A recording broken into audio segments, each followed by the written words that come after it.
de Canal Matin, c'est plus que jamais le moment de nous rendre du côté de Yaoundé pour la revue de presse avec Ghislain Pierre et Sono. C'est un rendez-vous qu'on ne manque sous aucun prétexte. Il viendra pour nous justement refaire les journaux et toutes les parutions sur l'étendue du territoire national. Ce sera pour nous l'occasion d'avoir un aperçu de ce dont nous parlent les journaux aujourd'hui. Donc après, n'hésitez pas justement à filer au kiosque pour acheter les journaux et avoir l'intégralité des informations disponibles. L'intégralité et non des bouts d'informations qui pourraient être biaisés si on s'en tient seulement au titre. Alors, dans quelques instants, il est 7 heures. Nous serons avec Ghislain Pierre et Sono du côté de Yaoundé. Mais bien sûr, une fois de retour ici à Douala, on pourra y aller encore plus loin à l'international. Alors, comme annoncé, Ghislain Pierre et Sono bien installés pour nous livrer la revue de presse ce jour encore. Bonjour Ghislain Pierre et Sono, c'est à vous l'antenne.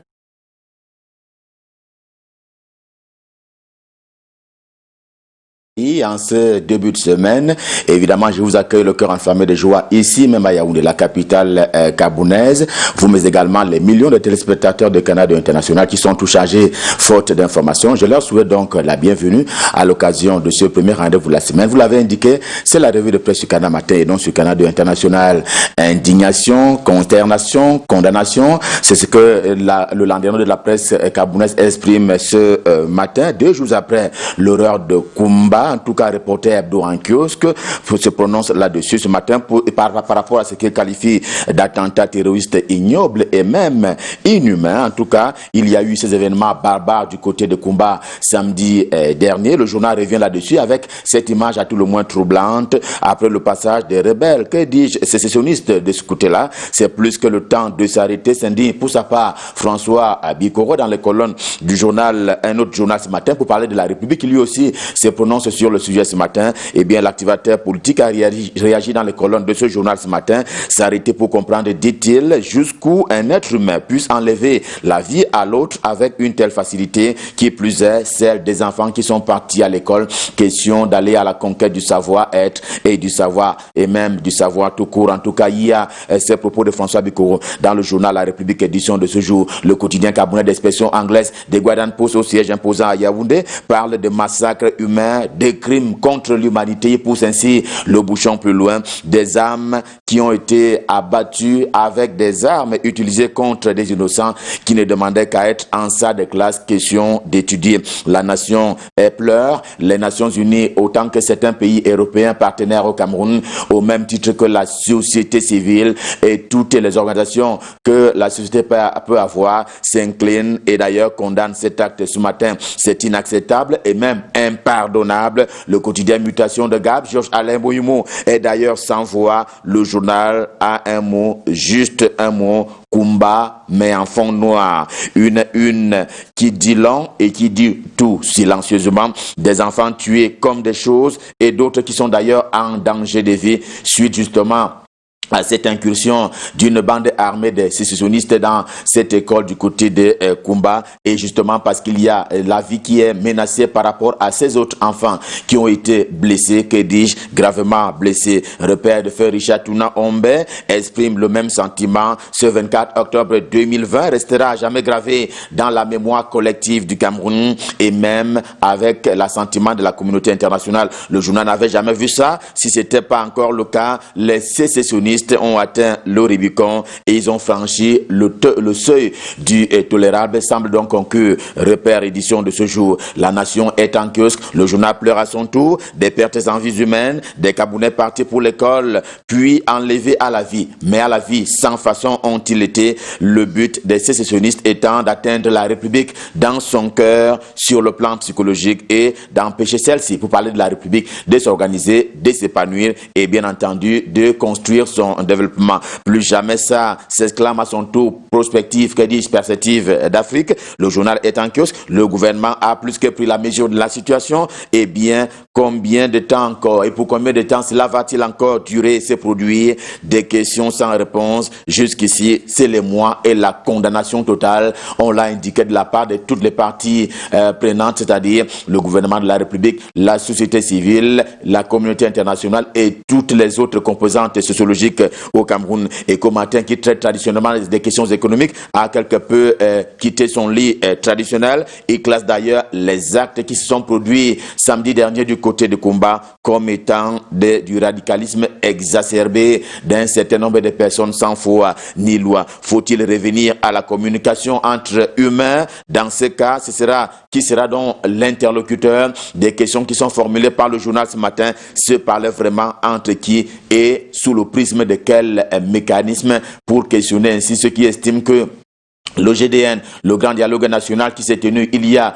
bientôt 2 ans maintenant au Cameroun, n'aurait pas produit tous les effets escomptés et n'aurait pas intégré toutes les parties prenantes. Alors la question aujourd'hui, c'est celle de savoir, faut-il repartir et parler avec les Camerounais qui vivent dans le nord-ouest et le sud-ouest camerounais? Qui va les identifier? Quel est justement le taux de leur foi par rapport au dialogue et par rapport à la République? Les fondements sont-ils à l'ordre républicain? En tout cas, c'est probablement non, semble donc répondre le journal édition de ce jour pour parler d'Écho Matin. Des interrogations qui ne rencontrent bien entendu pas l'assentiment du quotidien camerounais à capitaux publics. Cameroun Tribune édition de ce jour qui se prononce avec l'accompagnement de tous les acteurs au développement du Cameroun, aussi bien à caractère national qu'international. Le quotidien à capitaux publics qui se résume en ceci. Il se résume donc en ceci: inhumain en forme exclamative. Assassinat des élèves, cela peut-il emporter le pardon aujourd'hui d'une ou de 2 personnes? En tout cas, cela semble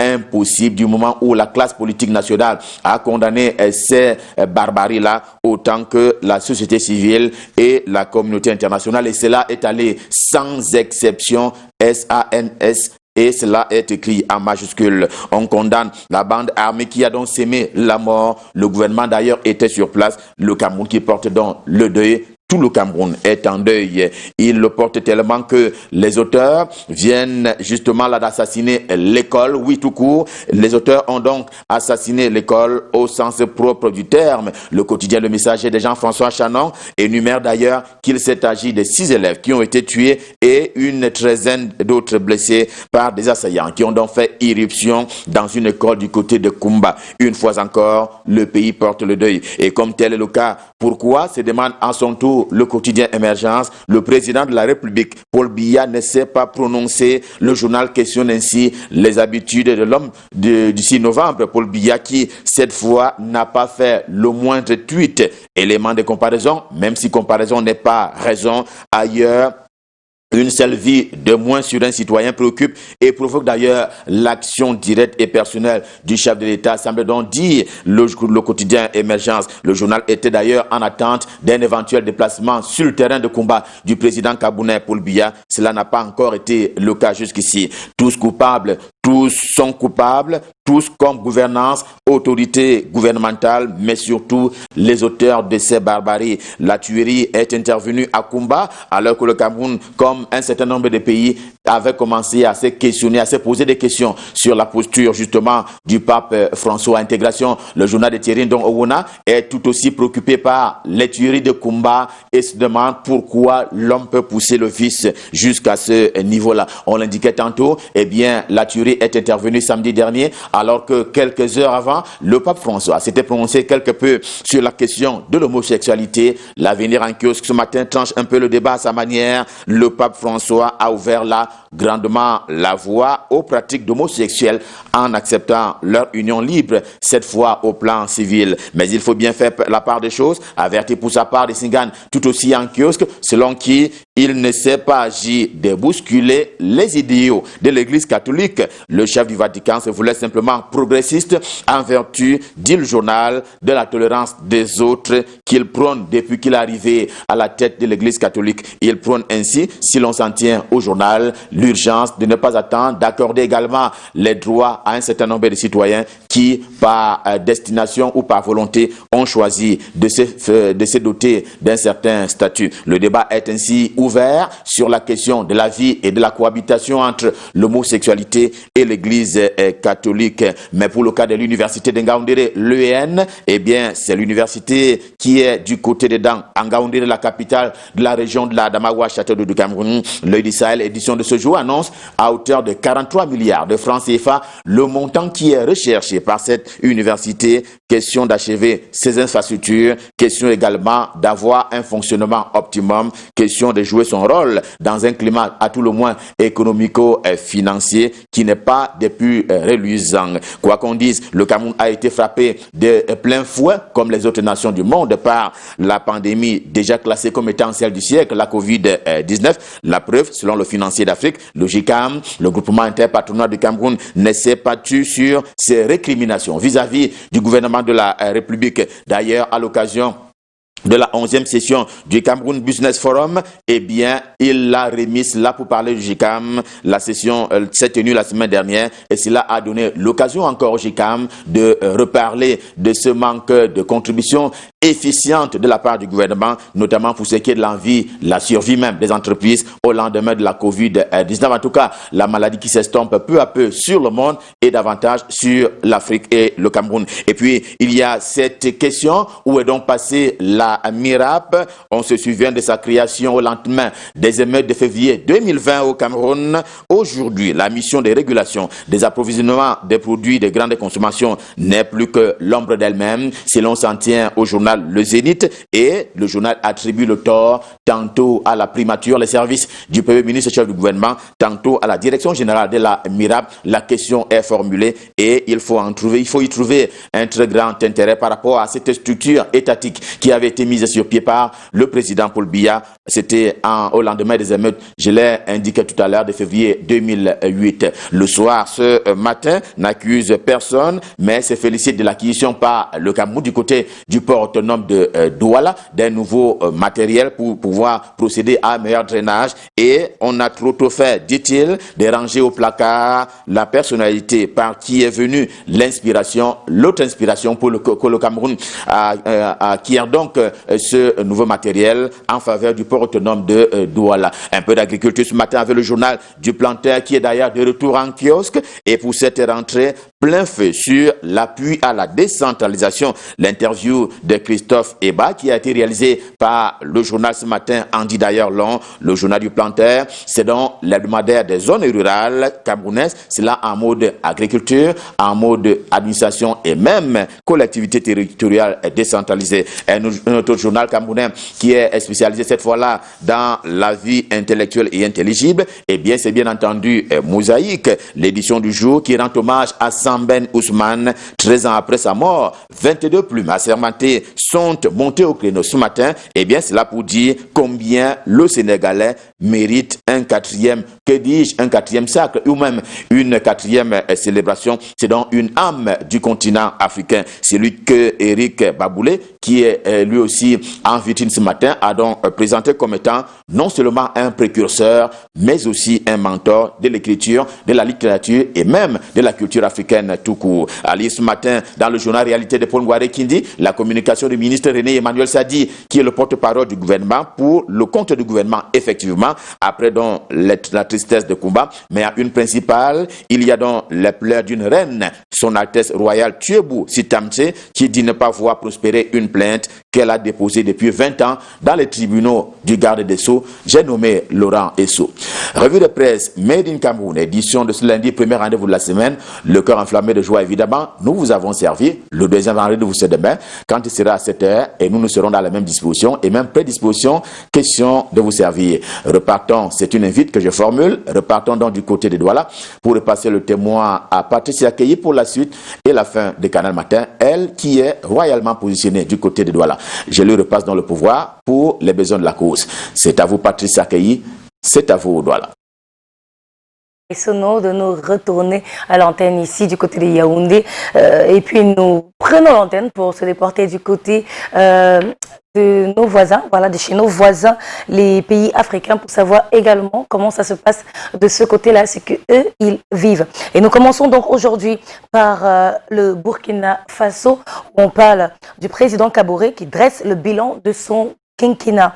Au Burkina Faso, Marc Christian Kaboré a fait le bilan de 5 années passées à la tête du pays. Lutte contre le terrorisme, Covid-19 et ses conséquences, G5 Sahel, conflits sociaux, etc. Le 15 octobre dernier, sur les antennes de RFI, il annonçait qu'il n'avait pas refusé la main tendue de l'ex-président Blaise Compaoré. Plusieurs responsables politiques de l'opposition avaient qualifié cette sortie de promesse électorale visant à attirer les partisans des exilés, notamment Blaise Compaoré. Le chef de l'État, lui, a rejeté ces accusations.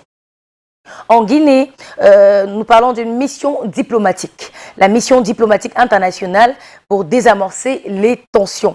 En Guinée, alors que la CENI vient de proclamer Alpha Condé vainqueur de l'élection présidentielle dès le premier tour avec 59,51% des voix, au moins 3 nouvelles personnes ont perdu la vie dans des affrontements samedi, ce qui porte à 18 morts le bilan des violences post-électorales depuis le scrutin de dimanche dernier. Il pourrait être bien plus lourd. Elle, une trentaine de victimes.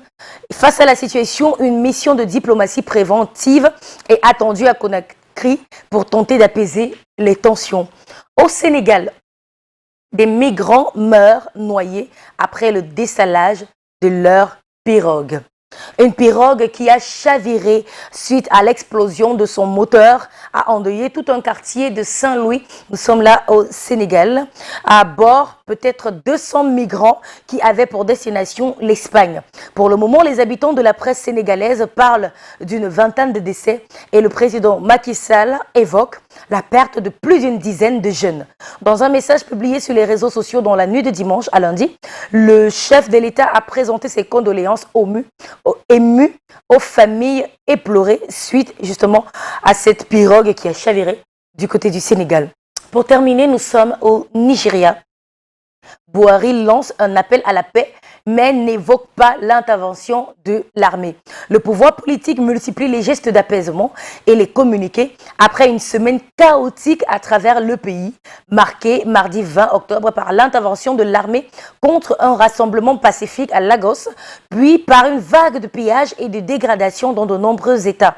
Dans un communiqué publié dimanche soir, le président Muhammadu Buhari a lancé un appel à la paix et regretter que des vies aient été perdues au Nigeria, mais en évitant toujours d'évoquer frontalement l'intervention de l'armée à Lagos la semaine dernière. Voilà ce à quoi nous en tenons ce matin pour la revue de presse à l'international, ce qui se passe chez nos voisins les Africains.